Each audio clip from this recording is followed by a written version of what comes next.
څه شعرونه مې نوي لیکلي دي. ارشاد وایي چې هغه ته ووایه چې ځان سوځوي. هغه ته ووایه چې ځان سوځوي. هغه ته ووایه چې ځان سوځوي. په خپلو لاسو خپل ارمان سوځوي. ډېر ښه ډېر ښه. وایي چې ده چې د کومو ګناهو بدل دی. دا چې د کومو ګناهو بدل دا چې د کومو ګناهو بدل دی. څنګه چې خان خپله ځان سوځوي. ډېر ښه. او څومره عجبه دي ته دې ته ګوره. څومره عجبه دي ته دې ته ګوره. څومره عجبه دي ته دې ته ګوره. ورونه یو شوي دي کنعان سوځوي. ډېر ښه ډېر ښه. یو ځل بیا ویږي. مننه. وایي چې څومره عجبه دي ته دې ته ګوره. څومره عجبه دي ته دې ته ګوره. ورونه یو شوي دي کنعان سوځوي. ډېر ښه. او وایي چې نه مې کابل او نه نوښار پاتې شو. نه مې کابل او نه نوښار پاتې شو. بس به دې پوه شم خراسان سوځوي. ډېر ښه. غزل ده. وایي چې د بل حالات چې نه وای د ځان خبره مه کوه.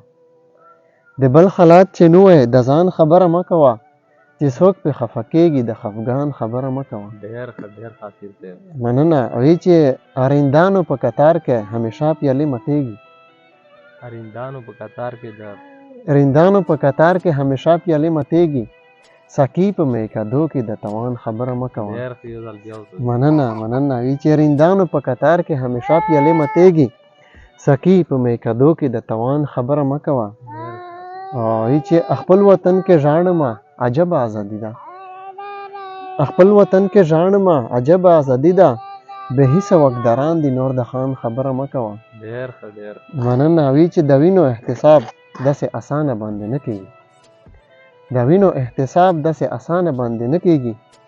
صبر شه واعظه د ګریوان خبره مه کوه. ځل بیا ویږي. مننه مننه. وایي چې د وینو احتساب داسې اسانه باندې نه کېږي. صبر شه واعظه د ګریوان خبره مه کوه. ډېر ښه. او بیا وایي چې خپل وي نه پردی وي نه امیر او نه غریب وي. چې خپل وي نه پر او چې خپل وي نه پردی وي نه امیر او نه غریب وي.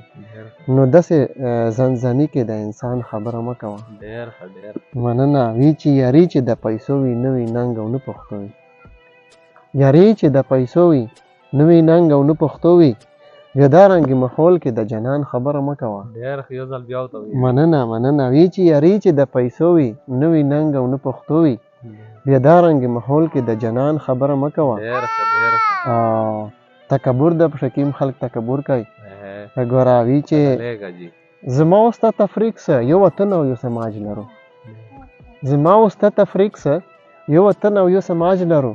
اوسېږه چې په ځمکه د اسمان خبره مه کوه. ډېر ښه. یو ځل بیا وکړو. مننه مننه. وایي چې زما او ستا تفریق څه یو وطن او یو سماج لرو. اوسېږه چې په ځمکه د اسمان خبره مه کوه. ډېر ښه ډېر. آخري مقتدو. وایي چې د اور په شانتې ګرم او ترخه ویل دې بس کړه. د اور په شانتې ګرم او ترخه ویل دې بس کړه. ځوانانو ته اسیره د جهان خبره مه کوه. ډېر ښه اسیر صاحب. یو ځل بیا وکړو. مننه مننه. وایي چې د اور په شانتې ګرم او ترخه ویل دې بس کړه.